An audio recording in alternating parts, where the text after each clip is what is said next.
Inakusahan ng sinibak na NBI Director na si Magtanggol Gatdula, sina Justice Secretary Laila De Lima at ang naambush na NBI official na si Reynaldo Esmeralda nang umano'y pagsasabuatan laban sa kanya.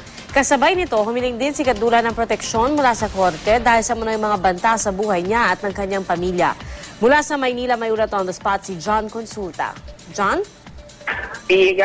Inakusahan nga ng kampo ni dating NBI Director Magtanggol Gatdula ng pagkasabuatan sina DOJ Secretary Laila De Lima at NBI Deputy Director for Technical Operations Reynaldo Esmeralda sa nangyari umanong ambush kay Esmeralda.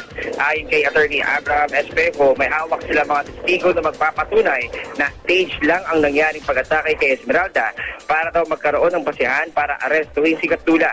Hinili ng kampo ni Gatdula sa korte na payagan silang ma-inspeksyon at pakunan ng litrato ang sasakyan ni Esmeralda at makuha mga medical records at forensic examinations at sa mga ebidensyang nakalap pa sa lugar na pinangyarihan ng anilay ambush Kanina, formal namang hiniling ni Gatdula na bigyan sila ng korte ng interim relief o protection sa ilalim ng writ of amparo sa Manila RTC Branch 24. Iniharap nila kay Judge Silvino Pampilo ang dalawang testigo na kinausap ng ilang armadong lalaking umano na nagpakilalang NBI at hinahanap si Gatdula. Narinig pa raw ng isa sa mga testigo ang mga katagang andyan pala sa loob. Kaya na nating tirahin yan mula sa isa sa mga lalaki na nasa loob ng isang pulang Innova na naghahanap daw kay Gatdula.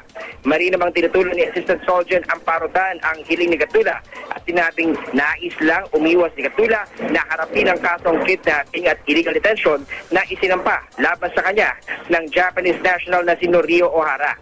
Binigyan ni Judge Silvino ng 3 araw para makapagsumite ng kanilang written manifestations bago magpalabas ng desisyon sa naturang petisyon. Sa panayam naman ng GMA News ay napaiyak ang asawa ni Gatdula sa sobrang pangambaraw para sa kanilang kaligtasan. Pinuweltahan naman ni Gatdula sina De Lima at Esmeralda at iginit na umaasa siyang lalabas din ang totoo sa korte. Sinusubukan pa rin natin, Pia, na kunin ang panig mismo ni Secretary De Lima at Esmeralda. At yan muna ang latest mula pa rin dito sa Manila. Balik sa iyo, Pia. Maraming salamat, John Consulta.